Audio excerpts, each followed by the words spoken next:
श्री चैतन्य प्रभु वंदे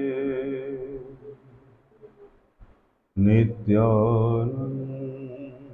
सहोदितम् श्रीनंदनंदनं वंदे राधिका चरणद्वयम् गोपीजनसमायुक्तं वृन्दावनमनोहरम्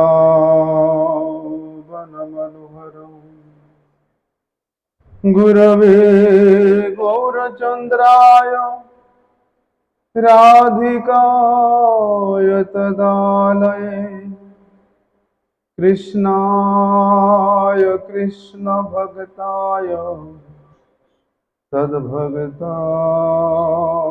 नमो नमः। वंशाकल्पतरुर्भ्यश्च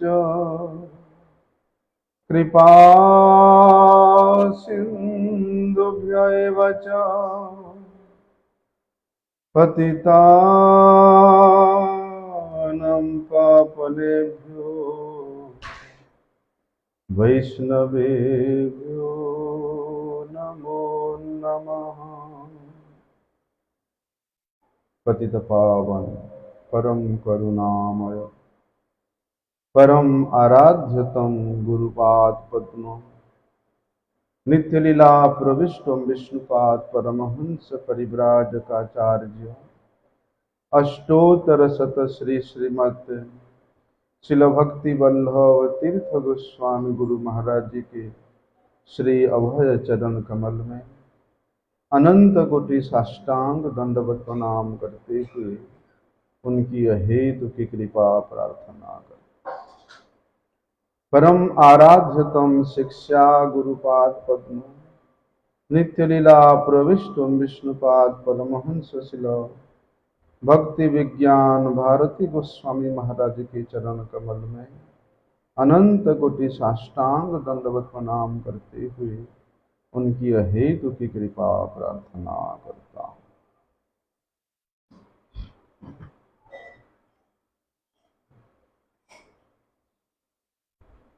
आज हम लोग वसुदेव और देवकी और नंद महाराज और यशोदा देवी का क्या परिचय है, उस विषय में थोड़ा आज चर्चा करेंगे।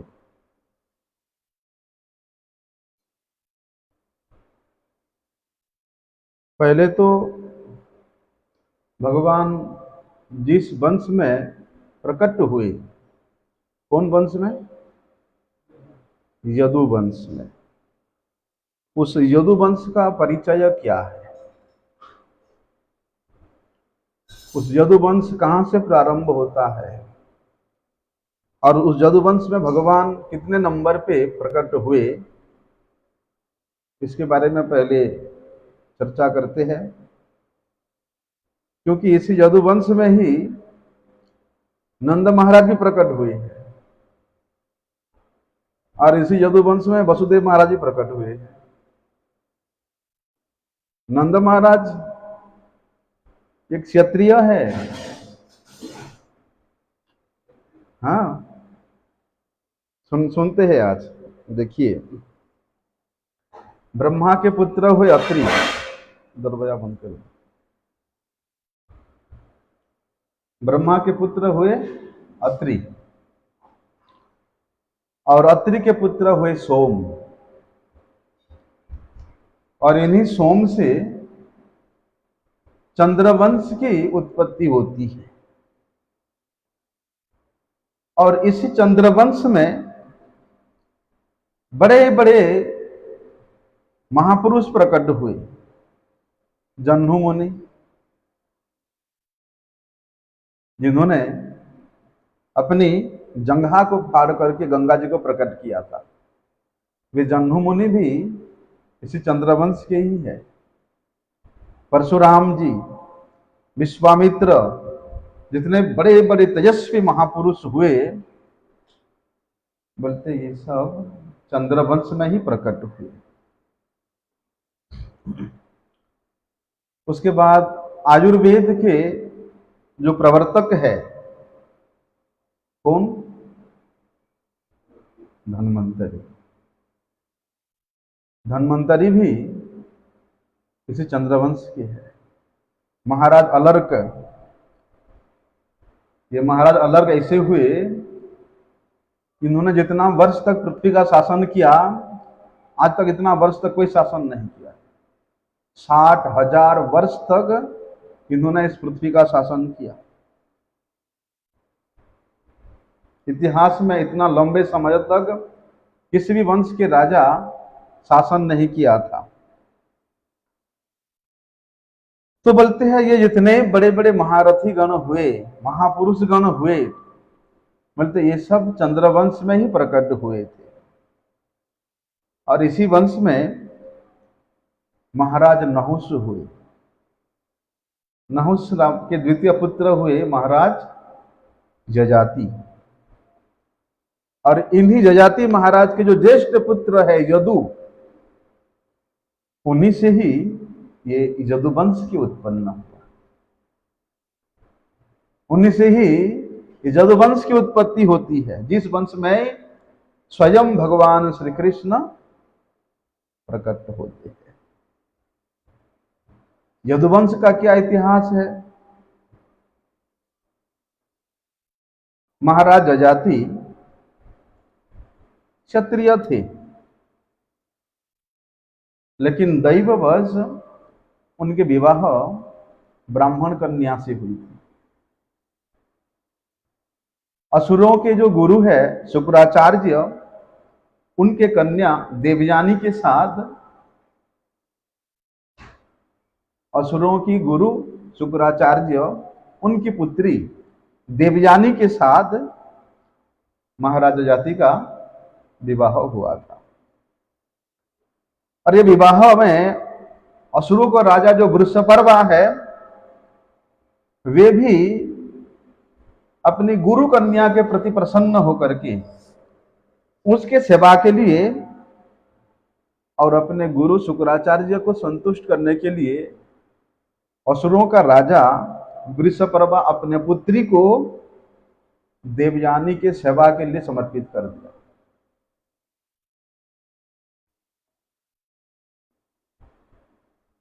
लेकिन क्या होता है, उसका नाम था शर्मिष्ठा। वृषपर्वा महाराज के जो पुत्री थी उसका नाम शर्मिष्ठा है। तो ये देवयानी के परिचारिका के रूप में, सेविका के रूप में महाराज ने अपने कन्या को वहां प्रदान किया। महाराज जजाति के जो ज्येष्ठ पुत्र के रूप में देवयानी के गर्भ से ये यदु का जन्म हुआ। लेकिन क्या हुआ, जैसे ही देवयानी ने पुत्र यदु को जन्म दिया, तो शर्मिष्ठा ने भी महाराज से प्रार्थना किया पुत्र प्राप्ति करने के लिए। तो महाराज जजाति ने शर्मिष्ठा से भी क्रमशः 3 पुत्र की उत्पन्न किया। उनमें से जो सबसे कनिष्ठ थे उनका नाम था पुरु, महाराज पुरु। लेकिन जैसे ही देवयानी को पता चलता है कि महाराज मेरे जो दासी है, मेरे जो सेविका है, शर्मिष्ठा से ही पुत्र का उत्पन्न कर रहे हैं, तो उन्होंने महाराज के प्रति क्रुद्ध होकर के अपने पिता के घर वापिस चली जाती है। उधर से शुक्राचार्य जी के पास जाकर के अपने पति के विरोध में वे शिकायत करती है। इधर महाराज जाति भी अपनी स्त्री के पीछे पीछे चल करके जब इस शुक्राचार्य के समक्ष उपस्थित होते हैं, तब शुक्राचार्य ने उनको क्रोधित होकर के अभिशाप दे दिया कि तुम जराग्रस्त हो जाओ। किंतु उनके दामाद महाराज जाति ने अपने ससुर शुक्राचार्य जी से कहते हैं कि ये श्राप आप मुझे नहीं अपने कन्या को दिया है, अपने पुत्री को दिया है, क्योंकि आपके पुत्री का सुख मेरे सुख में ही पर्यवसित है। मैं यदि जराजीर्ण न हो जाऊंगा, रुग्ण हो जाऊंगा, तो सेवा तो आपकी पुत्री ही करेगी। तब महाराज जब शुक्राचार्य जी ने उपाय बताया, ठीक है,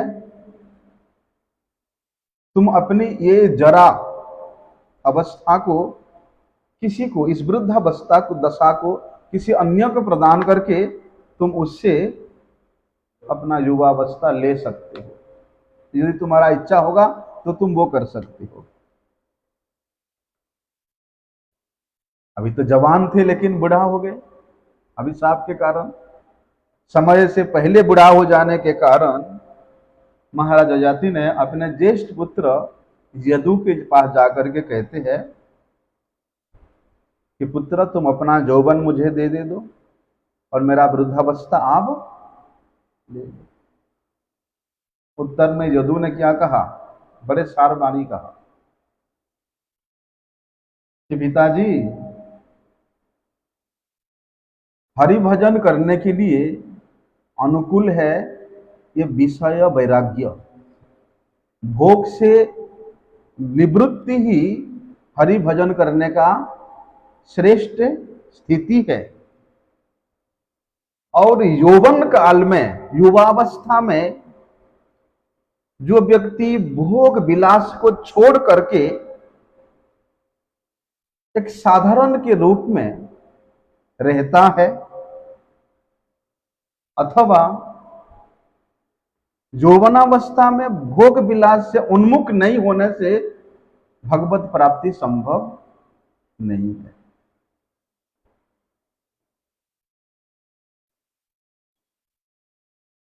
एक साधारण विचार करें, भोग उन्मुखता को छोड़े बिना साधारण रूप से आप भगवत भजन नहीं कर सकते हो।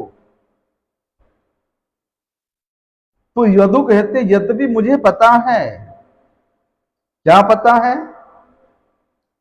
कि आपका जो एक पल का समय भी है कि मैं आपको अपना ये युवावस्था देने में जितना समय लगेगा, बोलते हैं वे एक पल का समय भी मैंने व्यर्थ बिताना नहीं चाहता हूं। अर्थात उस एक पल में भी मैं हरि भजन में लगना चाहता हूं। और जिस युवावस्था भगवत कृपा से मुझे मिला है, वे संपूर्ण अवस्था, संपूर्ण युवावस्था को मैंने भगवान की सेवा में, भगवान के भजन करने में मैं लगाने को स्थिर किया हूं। इसलिए पिताश्री मुझे क्षमा करना, आप भोग विलास करने के उद्देश्य से मेरे युवावस्था लेकर के आपका वृद्धावस्था मुझे देना चाहते हो, मैं आपके आदेश को पालन नहीं कर सकता हूं। कौमारम आचरित प्राज्ञ धर्मान भागवतानि, क्योंकि हे पिताश्री, इसी कुमार अवस्था में, इस यौवनावस्था में जिस प्रकार दृढ़मति होकर के मैं भगवान का भजन कर पाऊंगा, भगवान का सेवन कर पाऊंगा, वृद्धावस्था, जरावस्था लेकर के वैसे मेरे से संभव नहीं होगा। आपका पुत्र होने के कारण आपके आदेश पालन करने में असमर्थ हूं, इसलिए हो सके तो आप मुझे कुछ भी दंड दे सकते हैं। वहां पिता के इच्छा का अवज्ञा हुआ, लेकिन पिता के इच्छा का, पिता के आज्ञा का अवज्ञा करने पर भी यदु जो है ये बड़े धर्मशील है। श्रीमद् भागवत में वर्णन आता है, यदुश्च धर्मशीलस्य, परम धर्मशील है, वे धर्म में टिके हुए हैं। कौन से धर्म में टिके हुए हैं? आत्म धर्म में टिके हुए हैं, भजन धर्म में टिके हुए हैं। भजन के लिए, आत्मकल्याण के लिए वे अपने पिता के आदेश को भी किनारा कर दिया। हरिभजन के उद्देश्य से चाहे कुछ भी त्यागने को पड़े, त्याग दो।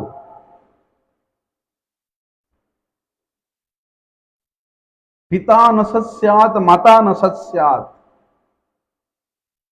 भ्राता न सत्स्याद, बंधु न सत्स्याद, गुरुर न सत्स्याद, द्रविणम न सत्स्याद, नमोच ये तजह समपेत मृत्युम। यदि माता पिता भगवान के भजन से हटा करके अपने सेवा में लगाना चाहते हैं तो छोड़ दो उनको। भाई बंधु सखा भगवत भजन से आपको दूर ले जाना चाहते तो उनको भी परित्याग कर दो। अरे वे गुरु भी यदि भगवान के सेवा को छुड़ा करके आपको अपने सेवा में लगाता है तो वे गुरु गुरु नहीं है, उसको भी त्याग दो। देखो चतुर्सन नारद जी, इन्होंने हरि भजन करने के उद्देश्य से अपने पिता के आदेश को पालन नहीं किया। कौन था पिता? ब्रह्मा जी। ब्रह्मा जी ने चतुर्सन को निर्देश दिया कि तुम लोग प्रजा की सृष्टि करो। तो पिताजी नमस्कार, भगवान का भजन करने के लिए हमारा जन्म हुआ है, प्रजा वृद्धि करने के लिए नहीं। नारद जी को बोला कि नारद बेटा तुम प्रजा की वृद्धि करो, विवाह करो। पिताजी नमस्कार। हैं? प्रचेताओं ने, भगवान ऋषभ देव ने प्रचेताओं को निर्देश दिया, 100 प्रचेताओं को, कि जाओ तुम लोग प्रजा वृद्धि करने के लिए तपस्या करो। लेकिन उन्होंने प्रजा वृद्धि के लिए नहीं, भगवान को प्रसन्न करने के लिए तपस्या की। सब बाबा जी बन गए।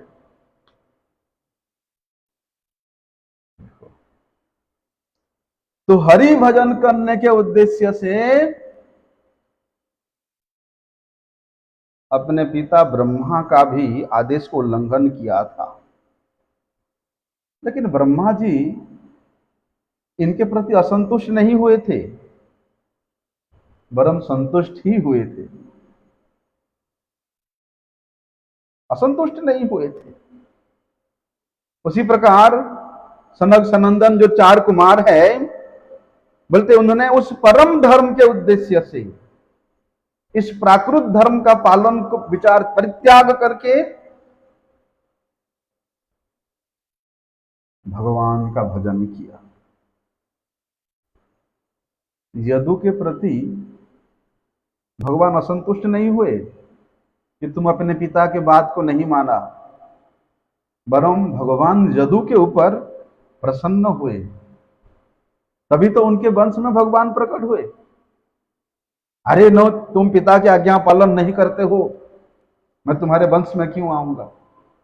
नहीं, यदुस्य धर्मशीलस्य, जो वास्तविक धर्म है उसमें प्रतिष्ठित होने के कारण स्वयं भगवान कृपा करके उस यदु के वंश में प्रकट होते हैं। भगवान श्री कृष्ण के प्रति वहां पर कुंती देवी ने स्तुति करके स्पष्ट रूप से बताया है कि यदोह प्रियस्य अन्वयाये मलयस्य चंदनम। जिस प्रकार मलय पर्वत उसके यश को बढ़ाने के लिए वहां पर चंदन वृक्ष का जन्म होता है, बोलते उसी प्रकार हे भगवान, ये यदु के वंश को, आपके ये प्रिय यदु के वंश को, इसके कीर्ति को फैलाने के लिए आपने उनके वंश में जन्म दिया, उस यदुवंश को आपने सार्थक किया। तो पिता यजाति के आदेश को उनके जो कनिष्ठ पुत्र है, अर्थात शर्मिष्ठा दासी शर्मिष्ठा से जो 3 पुत्र उत्पन्न किए थे, उनमें से जो कनिष्ठ पुरु था, बोलते वे पुरु अपने पिता के आदेश को पालन करके, बोलते हैं उनके जरा अवस्था ले लिया और अपना युवावस्था अपने पिता यजाति को प्रदान किया। महाराज यजाति अपने इस कनिष्ठ के पुत्र के ऊपर विशेष संतुष्ट हुए थे। उसी पुरु वंश में ही तो भारद्वाज ऋषि आए, महाराज रंतिदेव, गार्ग ब्राह्मण, मौद्गल्य ब्राह्मण कुल बोलते इसी पुरुवंश में उत्पन्न हुए थे। इसी पुरुवंश के अंतर्गत दिवदास का वंश आरंभ होता है, जिस वंश में द्रौपदी के पिता महाराज द्रुपद का जन्म होता है। वे दिवदास वंश था। और बोलते हैं जो सुविख्यात कुरुवंश है, वे कुरुवंश भी इस महाराज पुरु के वंश में ही आए, जिनमें 12 महाजनों में जो प्रमुख कौन है? पितामह भीष्म, भगवान श्री व्यासदेव जी, भगवान के जो पार्षद पंचु पांडव, बोलते इसी कुरुवंश में ही तो प्रकट हुए थे। बोलते सभी वंश के मूल कौन है? चंद्रवंश है। चंद्रवंश के अंतर्गत सभी वंश है, किंतु उनमें से ये जो यदुवंश है इसका महिमा विशेष है, क्योंकि इस यदुवंश में भगवान स्वयं आविर्भूत होते हैं। यदुवंशम नरम श्रित्वा सर्व पापे ही प्रमुच्यते यत्रावतीर्णो भगवान परमात्मा नराकृति। अरे जिस वंश में स्वयं भगवान नर रूप प्रकाशित करके हुए इस जगत में अवतीर्ण होते हैं, उस यदुवंश के विषय में, उस यदुवंश का विवरण यदि कोई जीव श्रवण करता है, बोलते उसी से ही उसका परम कल्याण हो जाता है। यदुवंश का जो विस्तार है उसको यदि कोई जीव श्रवण करता है, वो सभी पापों से सभी पापों से मुक्त होकर के वे भगवत धाम को प्राप्त कर लेता है। ऐसा सुविख्यात ये यदुवंश है। शाखा प्रशाखा सहित यदुवंश बहुत विशाल है। कितने थे यदुवंशी? 56 करोड़। 56 करोड़ यदुवंशी, तो विशाल है। इसलिए चाहे वो शाखा प्रशाखा से हो, कहीं से भी हो, बोलते ये पूरे यदुवंश यदु से ही प्रकट हुआ। और बोलते हैं यदु से लेकर यजाति के पुत्र यदु से लेकर नंद महाराज के पुत्र, वसुदेव के पुत्र भगवान श्री कृष्ण तक केवल जो मूल व्यक्ति हुए उनका वंश तालिका हमारे गोस्वामी गणों ने उसको लिखा है।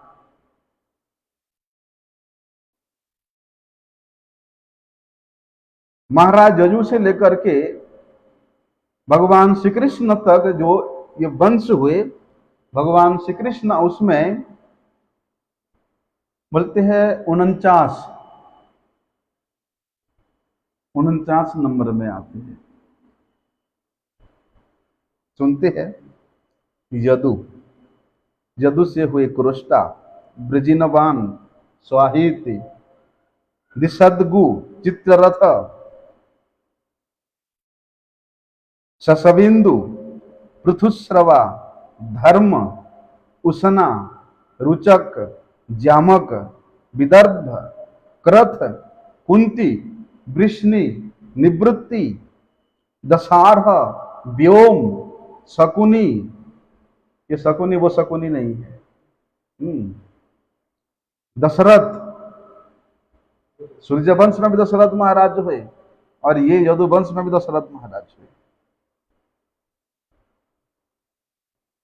दशरथ के पुत्र है नवरथ, नवरथ के पुत्र है भीमरथ, भीमरथ के पुत्र है जिमुत, जिमुत के पुत्र है अनु, अनु से कुरुवंश, कुरुवंश से मधु, मधु से देवक्षत्र, देवक्षत्र से देवसत्र, देवरात, देवरात से करम भी, उनसे अननित्र, फिर युधाजित, फिर वृष्णि, फिर सात्वत, फिर आयु, पुरोहोत्र, उसके बाद उनके पुत्र होते वृष्णि, वृष्णि के पुत्र होते चित्ररथ, उनके पुत्र विदुरथ, विदुरथ से सूर, और सूर के पुत्र होते भजमान, भजमान के पुत्र होते हैं सिनी, सिनी से होते हैं भोज, भोज से हृदिक, हृदिक से देवमीड़, देवमीड़ के दो पुत्र हुए, एक पर्जन्य और एक सूरसेन। पर्जन्य से नंद महाराज उत्पन्न होते हैं और सूरसेन से वसुदेव महाराज उत्पन्न होते हैं। पर्जन्य से वैश्य स्त्री से, वैश्य स्त्री से नंद महाराज प्रकट होते हैं और सूरसेन से क्षत्रिय स्त्री से वसुदेव जी जन्म लेते हैं। इसलिए बोलते नंद महाराज ये दोनों ही यदुवंश में आन, और वसुदेव जी दोनों ही यदुवंश में आविर्भूत हुए। उधर नंद महाराज से श्री कृष्ण हुए। कौन से श्री कृष्ण? द्विभुज श्री कृष्ण। उधर वसुदेव महाराज से श्री कृष्ण प्रकट हुए। कौन श्री कृष्ण? चतुर्भुज श्री कृष्ण। बड़े रहस्य की बात है। देखो, वसुदेव महाराज और नंद महाराज बोलते दोनों ही यदुवंशी है, दोनों ही यादव है। अभी यादवों को क्या आप वैश्य कह सकते हो? है? कह सकते हो? क्षत्रिय है, क्योंकि सूरसेन महाराज क्षत्रिय पत्नी से वसुदेव जी को प्रकट करते, जन्म प्रकट करते हैं, और उधर से पर्जन्य वैश्य के, वैश्य स्त्री से नंद महाराज को प्रकट करते हैं। है तो यादव ही, है तो वृष्णिवंशी ही। बड़ा कठिन विचार है। वहां वर्णन है कि अथ ब्रह्मादि देवानाम तथा प्रार्थनया भुवः अग्नि तो अहम गणः सर्वे जातास्ति अपि मया सह। पद्म पुराण में ऐसा वर्णन आता है, और हम लोग श्रीमद् भागवत में भी श्रवण करते हैं कि ब्रह्मा इस सब देवताओं ने भगवान से प्रार्थना किया, पृथ्वी देवी ने भगवान से प्रार्थना किया, तब भगवान इस पृथ्वी पे अवतीर्ण होते हैं। कैसे अवतीर्ण होते हैं? अग्नि तो अहम गणा सर्वे है। भगवान स्वयं कह रहे हैं कि मैं अपने पार्षदों के साथ, अपने समस्त परिकरों गणों के साथ मैं यहां अवतीर्ण होता हूं। अर्थात ये जो नंद यशोदा है, यहाँ वसुदेव देवकी है, ये भगवान के नित्य पार्षद है, क्योंकि भगवान स्वयं कहते हैं अग्नि तो अहम गणा सर्वे जातास्ति अपि मया सह। मैं मेरे धाम के सहित अपने नित्य पार्षदों को लेकर के यहां प्रकट होता हूं।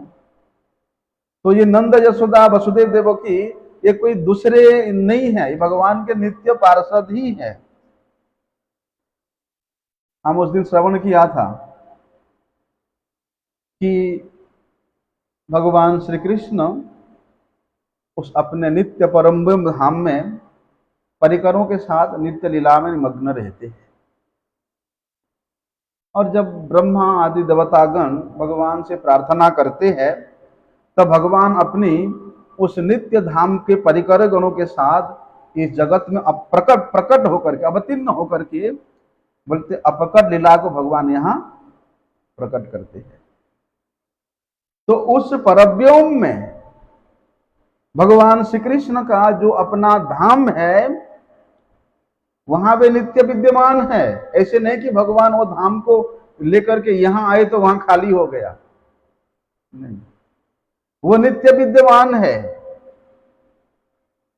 भगवान स्वयं वहां से अपने सभी परिकरों को लेकर के यहां आ गए तो वो खाली हो गया, नहीं, वो नित्य धाम है, नित्य लीला वहां नित्य निरंतर चलता रहता है। लेकिन यहां अप्रकट रहता है, वो नित्य लीला यहां अप्रकट रहता है, लेकिन भगवान उस वहां के अप्रकट लीला को भगवान यहां प्रकट करते हैं। इसके बारे में समझना जरूरी है, क्योंकि भगवान के धाम के बारे में यदि नहीं समझ पाओगे तो भगवान के ये जो पार्षद है नंद यशोदा वसुदेव देवकी, इनके बारे में समझना बड़े कठिन होगा। श्री चैतन्य चरितामृत में कविराज गोस्वामी जी ने वहां वर्णन किया है कि प्रकृतिर पार परव्योम नामे धाम, कृष्ण विग्रह जैसे विभूत्यादि गुणवान, सर्वग अनंत ब्रह्म वैकुंठादि धाम, कृष्ण कृष्ण अवतारेर कहाँ विश्राम, कहाँ परिभागे कृष्ण लोक ख्याति, द्वारका मथुरा गोकुल त्रिविधत्व स्थिति, और सर्वोपरि श्री गोकुल ब्रजलोक धाम। वहां क्या वर्णन करते हैं कि ये जो प्रकृति है, जो कि 24 तत्वों को लेकर के गठित है, वे प्रकृति से परे परव्योम नाम का एक धाम है। वो धाम कैसा है? वे परम चिन्मय धाम है। जिस प्रकार भगवान श्री कृष्ण अपनी सभी विभूतियों से युक्त होते हैं, उसी प्रकार भगवान के उस नित्य कृष्ण लोक परव्योम धाम में सभी विभूतियों से युक्त होता है। उसी प्रकार भगवान का धाम है। तो वे परव्योम धाम में वो किस प्रकार है? वे सर्वगामी है, वो कहीं भी जा सकता है, वे अनंत है। अनंत ब्रह्मधाम के नाम से भी जाना जाता है। और जो अनंत वैकुंठ है, बोलते वे सभी उस परव्योम में समाये हैं। ब्रह्मधाम भी एक नहीं, अनंत ब्रह्मधाम, अनंत वैकुंठ है, वे सब उस परव्योम में समाये हुए हैं। जैसे देखो कैसा है,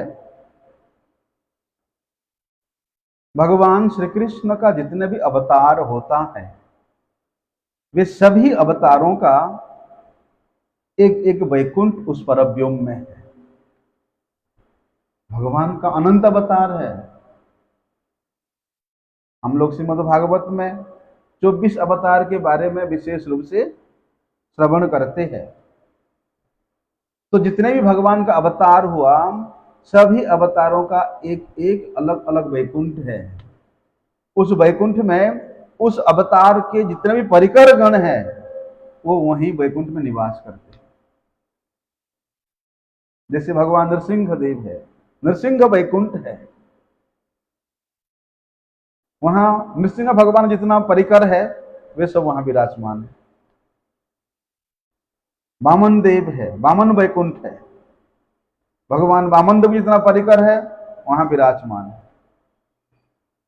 अर्थात भगवान के जितने अवतार होता है, वे सभी अवतार उस परव्योम स्थित वैकुंठ में विश्राम करते हैं।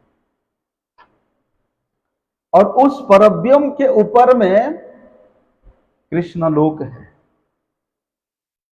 और ये कृष्ण लोक द्वारिका, मथुरा और गोकुल, ये 3 रूप में प्रतिभात है, 3 रूप में विभाजित है। और इनमें से भी जो गोकुल है, जो ब्रजलोक धाम है, वो सर्वोपरि है, वो सर्वश्रेष्ठ है। देखो भगवान राम अवतरित होते हैं, चाहे भगवान राम ले लो, नृसिंह ले लो, बराह ले लो, जितने भी अवतार हुआ, वे भी अपने धाम और परिकरों के साथ उस परव्योम में नित्य विराजमान है। भगवान राम का नित्य धाम कौन सा है? अयोध्या, साकेत धाम, साकेत वैकुंठ के नाम से वे परिचित है। लेकिन कहते हैं तो सब धामों में श्री कृष्ण लोग जो है, श्री कृष्ण लोग जैसे विविधता से, विचित्रता से, माधुर्यता से भरपूर है, अन्य अन्य लोग उस प्रकार नहीं है। इसका कारण भी है कि श्री कृष्ण ये स्वयं अखिल रसामृत मूर्ति है। श्री कृष्ण स्वयं ये लीला पुरुषोत्तम है। तो सिद्धांत के अनुसार तो भगवान के जितने भी अवतार हैं, श्री कृष्ण भेद नहीं है। छोटे बड़े नहीं मानना, अपराध हो जाएगा कि हमारा कृष्ण बड़ा है और भगवान राम छोटा है, ऐसा नहीं। सिद्धांत के भेद से भगवान श्री कृष्ण से जितने भी अवतार हुए, उनके जितने भी परिकर अवतार हुए, उन अवतारों में किसी प्रकार का कोई भेद नहीं है। हाँ, रस विचार में विविधता है, लीला विचार में विविधता है। इसलिए ये जो अखिल रसामृत मूर्ति श्री कृष्ण, इनका माधुर्य रस, ऐश्वर्य मिश्रित माधुर्य रस, ऐश्वर्य रस, फिर उनमें यहां ब्रज के जो पारकिया भाव है, स्वकीया भाव है, यहां रस की, भावों की इतना अधिक विचित्रता है, जिसके कारण भगवान के उस कृष्ण लोक भी वो विचित्रता से परिपूर्ण है। तो वो जो कृष्ण लोक है, जहां जो रस का प्रकट होता है, जैसे माधुर्य रसात्मक गोलोक है, गोकुल है, वहां केवल माधुर्य रस है, और ऐश्वर्य और माधुर्य रस से समन्वित जो धाम है वो मथुरा और द्वारिका।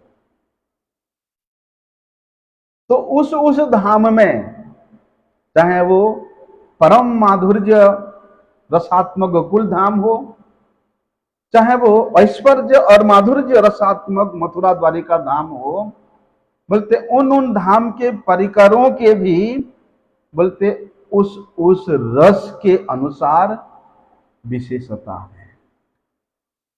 गोकुल के परिकर केवल माधुर्य रस में श्री कृष्ण को आनंद प्रदान करते हैं।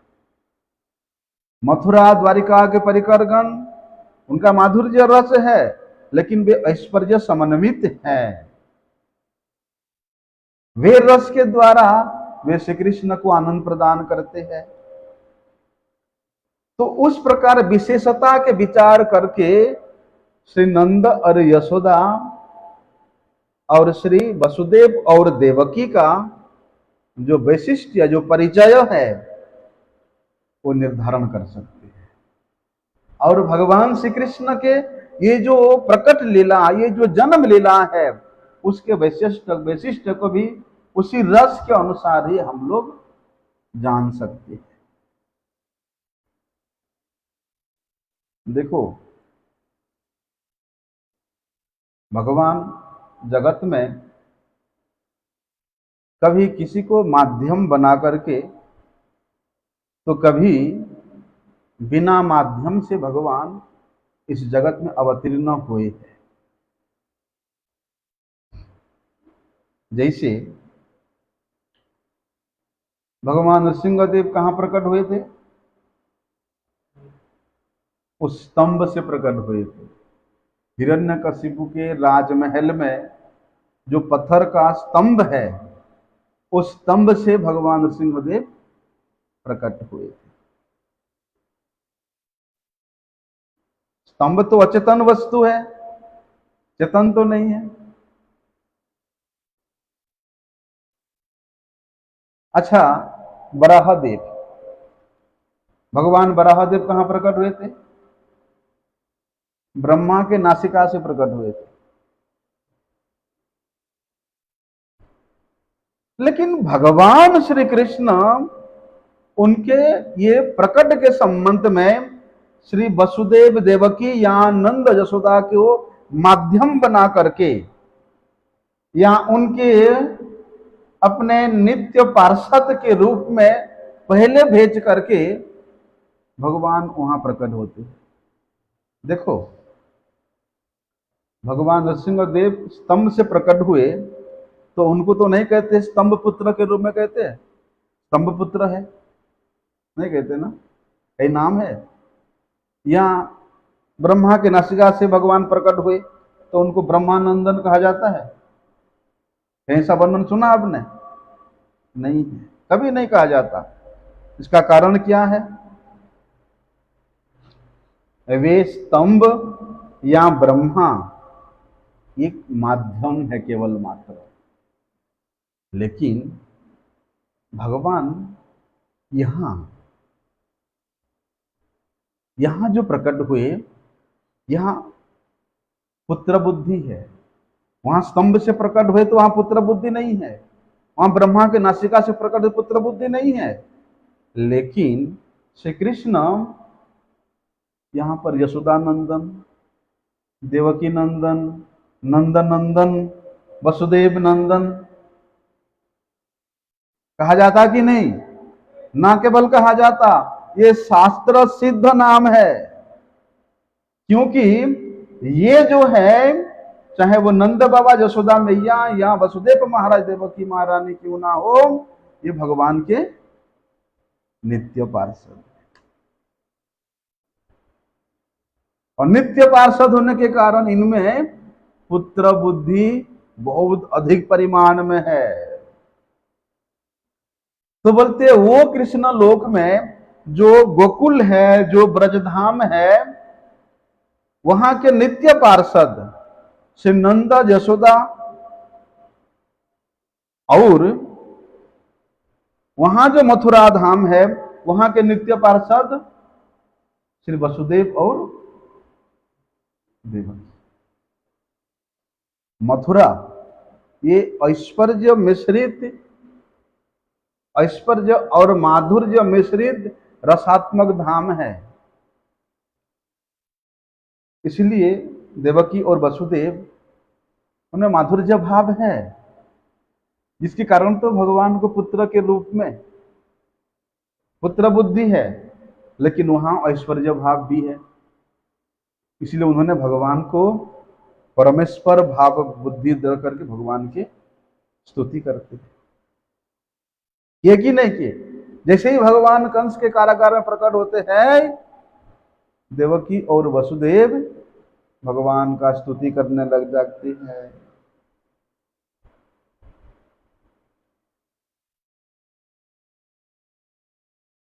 माधुर्य और ऐश्वर्य मिश्रित रस है।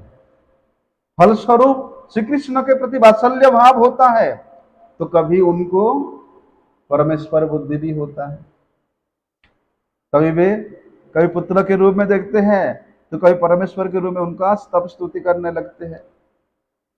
इसी प्रकार वहां दोनों भाव देखा जाता है, वात्सल्य भाव भी और परमेश्वर भाव भी देखा जाता है। दूसरी ओर ये जो ब्रजधाम है, यहाँ का जो परिकर है नंद और यशोदा, ये केवल केवल और केवल माधुर्य भाव रसाश्रित है। यहाँ ऐश्वर्य नहीं है, केवल माधुर्य भाव है। इसी कारण श्री कृष्ण के प्रति उनका शुद्ध पुत्र बुद्धि है, परमेश्वर बुद्धि का कोई स्थान भी नहीं है। अरे देखो, 6 दिन का बच्चा 6 क्रोश परिमित पुतना को मार दिया। अभी तो भगवान के नामकरण भी नहीं हुआ है और वे शकटासुर को मार दिया, तृणावर्त का वध कर दिया, अघासुर, बकासुर, गिरिराज को धारण किया। इतना कुछ ऐश्वर्य देखने के बाद भी कभी नंद बाबा, यशोदा मैया सोचे, अरे नहीं नहीं, ये तो हमारा लाला नहीं, ये तो भगवान है। यहां तक बाल गोपाल कन्हैया अपनी मुख के अंदर में संपूर्ण ब्रह्मांड का दर्शन करा दिया मैया को। मैया बोलती ये क्या हो गया, मेरी आंखों में क्या हो गया। लगता है मेरी लाला के पेट में कोई भूत या कोई राक्षस कुछ चला गया है। दे गोबर से स्नान कराओ, गोमूत्र से स्नान कराओ, ब्राह्मणों से वेद पाठ कराओ, पता नहीं मैया क्या क्या करती है। क्योंकि वहां शुद्ध वात्सल्य बुद्धि है, पुत्र बुद्धि है, वहां परमेश्वर बुद्धि का कोई स्थान भी नहीं है। ऐसे कि स्वयं भगवान के नामकरण के समय में गर्गाचार्य ऋषि ने नंद महाराज को बताया कि एते चांस कला पुंस कृष्णस्तु भगवान स्वयं इंद्रारे व्याकुलम लोक नयंती जुगे जना। कि महाराज आपका ये जो पुत्र है ये पहले पहले अवतरित हुआ है, ये सत्ययुग में श्वेत वर्ण लेकर के, त्रेतया में रक्त वर्ण लेकर के, इदानीम कृष्णताम गतः, और अभी ये श्याम वर्ण लेकर के प्रकट हुआ है। अर्थात आपका ये जो पुत्र है ये भगवान है, भगवान का अंश का भी वहां स्थान है। साक्षात नारायण है तुम्हारा ये पुत्र, स्वयं परमेश्वर है। गर्गाचार्य जी ने सभी ज्योतिष शास्त्र देख करके बता दिया। फिर भी श्री कृष्ण के प्रति उनका पुत्र बुद्धि कम हुआ, बल्कि पुत्र बुद्धि इतना प्रबल हो गया कि श्री कृष्ण के संबंध में यदि कोई बोलता है कि तुम्हारा लाला तो भगवान है, परमेश्वर है, उनसे मैया बाबा लड़ने झगड़ने चले जाते और बोलते लाला मेरे खड़ाऊ वहां द्वार पे है, ले आ थोड़ा। अगर भगवत बुद्धि होता तो अपने चप्पल अपने खड़ाऊ भगवान को बोलते भक्त के ले आओ। भगवान नंद महाराज के खड़ाऊ को अपने सिर पे धारण करके बड़े आनंद से कुत्ते कुत्ते आते, बाबा बाबा बोलते। त्रयाः च उपनिषद्भिश्च सांख्य योगैश्च सत्वते ही उपगीयमान महात्म्यम हरिम सामान्य आत्मजम। देखो, चाहे तीनों वेद उन परमेश्वर को इंद्र के रूप में वर्णन करते हैं। ओम इंद्र हृदस्रवाहा, वेद में इंद्र इंद्र इंद्र इंद्र बोल करके 59,000 बार नाम आया है तीनों वेद में। वे इंद्र मतलब स्वर्ग का इंद्र नहीं, तीनों वेद भगवान को, भगवान श्री कृष्ण को इंद्र के रूप में वहां वर्णन करते हैं। उपनिषद जिनको ब्रह्म के रूप में वर्णन करते हैं, और सांख्य जिनको पुरुष के रूप में निर्धारण करता है, और योग जिनको परमात्मा के रूप में गान करता है। बोलते हैं सात्वत शास्त्र क्या घोषित करता है, वे यशोमते भावे बसी जेजा बलुक भाई हरि मोर गर्भ जात है संशय नहीं। यशोदा मैया बोलती है अरे मेरे लाला को कोई कुछ भी बोले बोले, मैं जानता हूं लाला मेरे गर्भ से ही प्रकट हुआ है, मेरे नाड़ी के साथ लाला का नाड़ी जुड़ा हुआ था, नाड़ी छेदन हुआ, मैं जानती हूं मेरे पुत्र है। जो जो सोचता है सोचने, हरि जो है ठीक है, वो तुम्हारा हरि हरि है, लेकिन मेरे गर्भ से हम जन्म हुआ है, इसमें किसी प्रकार का कोई संशय नहीं। तो देखो श्री कृष्ण अपने उस कृष्ण लोक में जो गोकुल धाम है, मथुरा धाम है, वहां के नित्य परिकर, गोकुल के नित्य परिकर कौन है, नंद यशोदा, और मथुरा के नित्य मथुरा के नित्य परिकर वसुदेव और देवकी। बोलते इसी प्रकार क्रम से केवल माधुर्य रस और ऐश्वर्य माधुर्य मिश्रित रस, ये दो प्रकार का वात्सल्य रस के द्वारा भगवान नित्य उस सुख को आस्वादन करते हैं। कंस के मैया और उग्रसेन महाराज के पत्नी पद्मावती वे क्या कहती है? जब भगवान मथुरा में पधारते हैं, कंस का कल्याण करते हैं, फिर जरासंध इत्यादि कालजवन सभी को वध करके भगवान द्वारिका चले जाते हैं, वहां पर वे पद्मावती कहती है, अरे वे ग्वाले नंद यशोदा अपने सभी ग्वाल बालों को लेकर के सुना हमारे राजा श्री कृष्ण चंद्र को लेने आया है। हम लोग ने वही गलती किया, उसी मथुरा में ही गलती किया। हमारे राजा श्री कृष्ण के लिए उन्होंने इतना साल तक 11 वर्ष तक जो भी खर्चा किया उसके खिलाने पिलाने पालन करने में, वही दे देते तो पीछा छूट जाता। कैसे भाव है देखो। वो बुढ़िया क्या जानती है कि नंद यशोदा और श्री कृष्ण का कितनी वात्सल्य मधुर, कितना पवित्र मधुर पुत्र भाव है, वात्सल्य प्रेम है। भगवान इस प्रकार गोकुल में भी और मथुरा में भी वे शुद्ध माधुर्य रस का और शुद्ध माधुर्य ऐश्वर्य मिश्रित रस का वहां भगवान आस्वादन करते हैं। भले ही भगवान वहां पर साक्षात रूप से जन्म ग्रहण लीला नहीं करते हैं, फिर भी श्री कृष्ण की इच्छा से श्री नंद यशोदा और श्री वसुदेव देवकी वे दो प्रकार के भाव से युक्त होकर के वहां पितृत्व और मातृत्व का अभिमान दोनों में ही विराजमान है।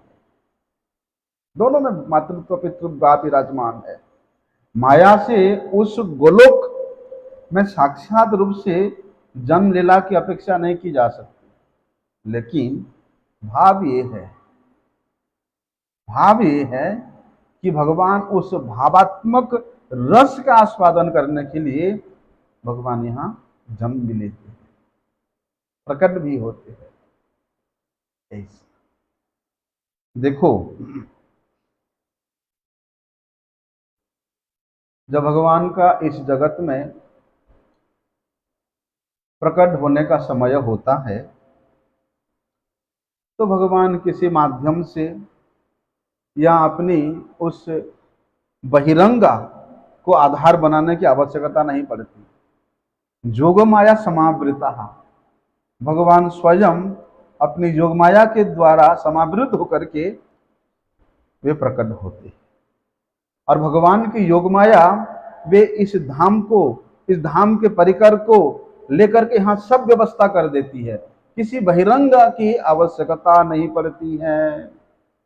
और जब योगमाया अंतरंग है, वे अंतरंग परिकर को लेकर के भगवान उस योगमाया के द्वारा यहाँ वात्सल्य रस का आस्वादन करते हैं। इसलिए भगवान नंद यशोदा और वसुदेव देवकी को माध्यम बना करके पहले वहां से उस नित्य कृष्ण लोक से पहले इस भौम व्रत में भेज देते हैं, पहले ही भगवान भेज देते हैं। इसलिए वो जो मूल कृष्ण लोक है, वहां के नित्य पार्षदों में जो ये वात्सल्य भाव है, पिता का माता का जो सूक्ष्म अभिमान है, बोलते हैं वही अभिमान यहाँ इस भौम मंडल में, इस जगत में भगवान उसको स्थूल रूप से प्रकाशित करते हैं। और वे स्थूल रूप से भगवान यहाँ जो लीला करते हैं, वे लीला है स्थूल, लेकिन वे चिन्मय है, परम चिन्मय है। अप्राकृत है, वे परम रस से समन्वित है। इसलिए इस जगत में नंद यशोदा वसुदेव देवकी जिस प्रकार पुत्र भाव से भगवान को रस प्रदान किया, भगवान को सुख दिया, चाहे स्थूल भाव से क्यों ना हो, कोई भक्त यदि उस वात्सल्य भावाश्रित होकर के श्री बाल गोपाल को, श्री कृष्ण चंद्र को अपने पुत्र के रूप में सेवा करता है, भगवान उसको उस नित्य कृष्ण लोक में भी उसी प्रकार मातृत्व और पितृत्व का भाव उसको प्रदान करके रस प्रदान। इस जगत में, इस स्थूल जगत में जो व्यक्ति जिस प्रकार का भाव लेकर के ये स्थूल शरीर के द्वारा ही क्यों ना हो यहां भगवान का सेवा करता है, वही सेवा के अकॉर्डिंग उसको वहां नित्य लोक में बिल्कुल वैसे ही सेवा मिलता है। इसलिए श्री गुरुपाद पद्म शिष्य के प्रति करुणावश यहां सेवा प्रदान करते हैं कि तुम यहां जो भाव लेकर के जो सेवा कर रहे हो, वो भाव परम चिन्मय में बदल, चिन्मयता में परिणत होकर के वो भाव आपको वहां नित्य लोक में, नित्य कृष्ण लोक में वही सेवा प्रदान करेगा। इसलिए सेवा से भागना नहीं, सेवा से डरना नहीं।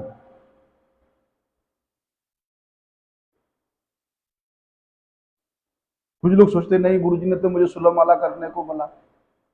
अरे सेवा को छोड़ के तुम सुलह माला करोगे तो गुरु प्रसन्न होंगे, भगवान प्रसन्न होंगे।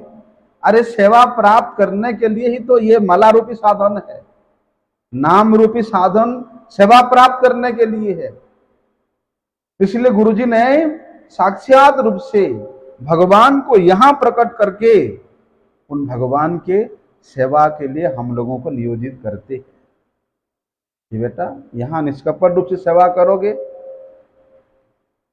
तो वहां वो आपको मिलेगा। देखो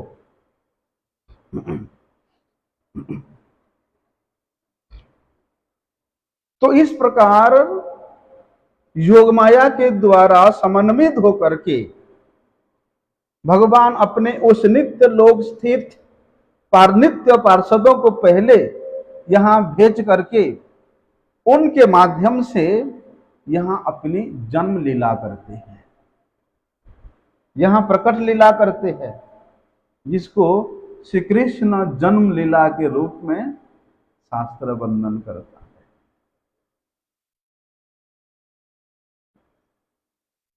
हम लोग जन्माष्टमी से एक दिन पहले ये श्री कृष्ण जन्माष्टमी का जो भूत है सिर में चढ़ाया है, और राधाष्टमी आने से 2-3 दिन पहले तक ये भूत रहेगा।